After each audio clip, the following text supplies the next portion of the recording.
ప్రభునందు ప్రియ విశ్వాసులారా, నేటి ఉదయకాలపు వాక్య ధ్యానంలోకి ప్రేమపూర్వకమైన ఆహ్వానాన్ని అందిస్తున్నాను.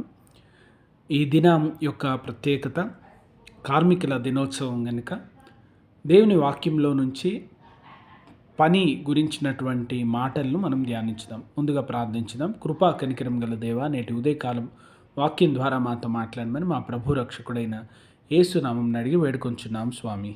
ఆమెన్.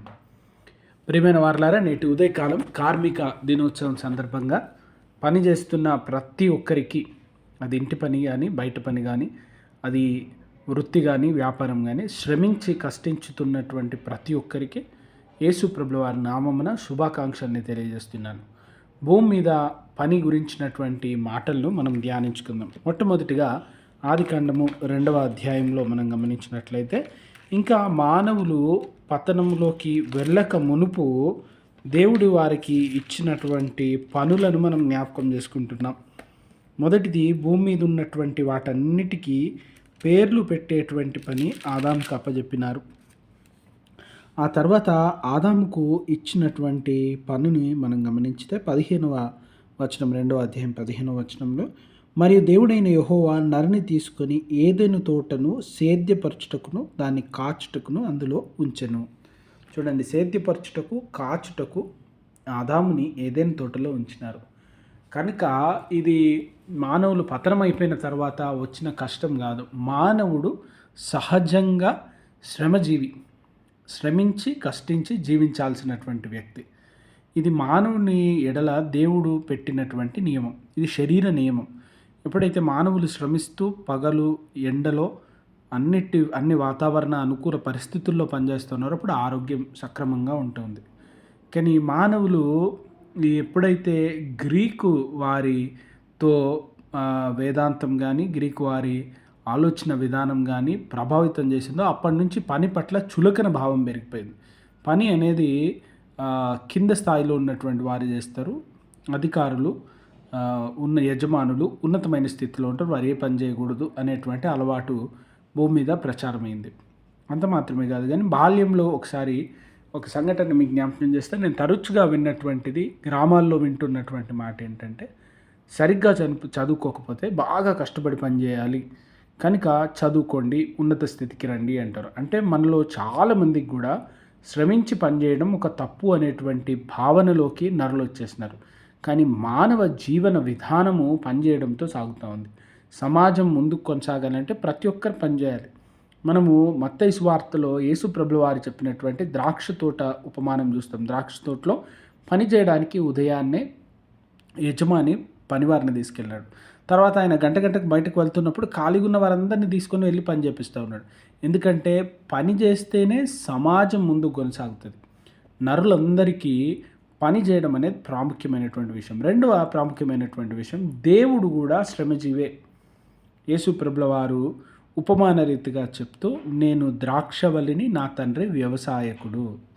నా తండ్రి వ్యవసాయకుడు, నా తండ్రి సేద్యం చేయువాడు, పని చేసేటువంటి వాడు. మరొక సందర్భంలో యేసు ప్రభుల వారు మాట్లాడుతూ, ఎందుకు సబ్బాతు దినాన మీ శిష్యులు ఈ రీతిగా తింటా ఉన్నారు, వాళ్ళు ధాన్యాన్ని నూర్చుకొని నోట్లు వేసుకొని తిన్నారు, అది సబ్బాతు దినం చేయకూడదు అంటే యేసు ప్రభుల వారు వెంటనే ఏమంటారంటే, ఇదిగో సబ్బాతు దినమున నా తండ్రి పనిచేస్తూ ఉంటే నేను కూడా పనిచేస్తూ ఉన్నా అంటాడు.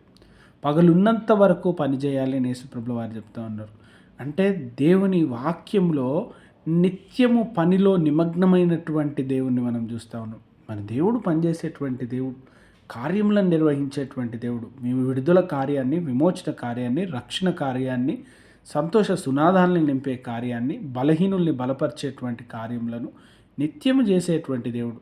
యేసు ప్రభుల వారు తన పరిచర్య ప్రారంభిస్తూ లూకా సువార్త 4వ అధ్యాయంలో ప్రవచన రీతిగా పలికినటువంటి మాటలు, ప్రభు ఆత్మ నా మీద ఉన్నది, బీదలకు స్వార్థ ప్రకటించుటకు, నలిగిన వారిని విడిపించుటకు, చెరలో ఉన్న వారిని విడిపించుటకు అని దేవుడు అప్పచెప్పినటువంటి పనిని తెలియజేస్తూ ఉన్నారు. కనుక పని చేయడం అనేది తప్పు అనేటువంటి విధానం నుంచి మనము బయటికి రావాలి.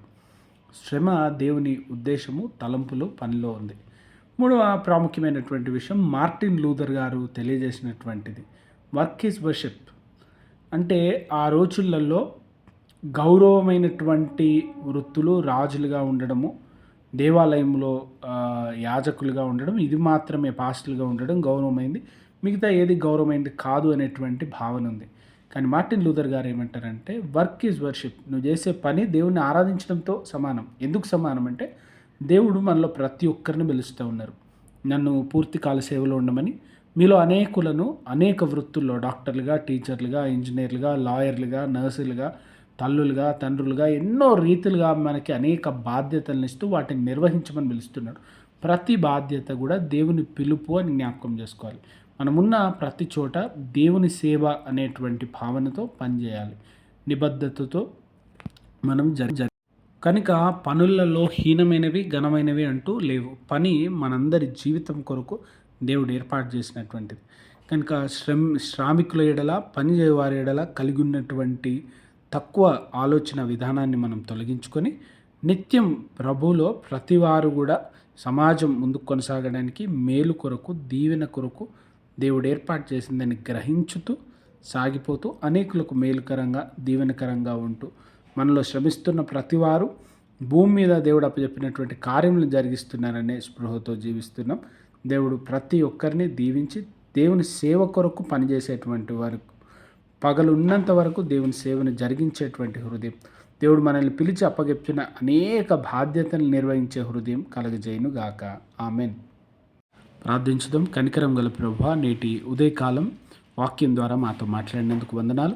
మీ సేవ కొరకు పరిగెత్తేటువంటి పాదములు, పనిచేసేటువంటి చేతులు, మీ గురించి ప్రకటించేటువంటి నోరు, మీ కార్యములను దర్శన రీతిగా చూడగలిగిన కనులు మాకు అనుగ్రహించి నిత్యం మీ సేవలో కొనసాగే కృప మాలో ప్రతి ఒక్కరికి దయచేయమని, ఈ ఆరాధనను వింటున్నటువంటి ప్రతి వారికి, ఈ ధ్యానంలో పాల్గొన్న ప్రతి వారికి మేలు, దీవెనలు, ఆశీర్వాదములను అందించమని మా ప్రభు రక్షకుడైన యేసునామం అడిగి వేడుకొంచున్నాం స్వామి. ఆమెన్.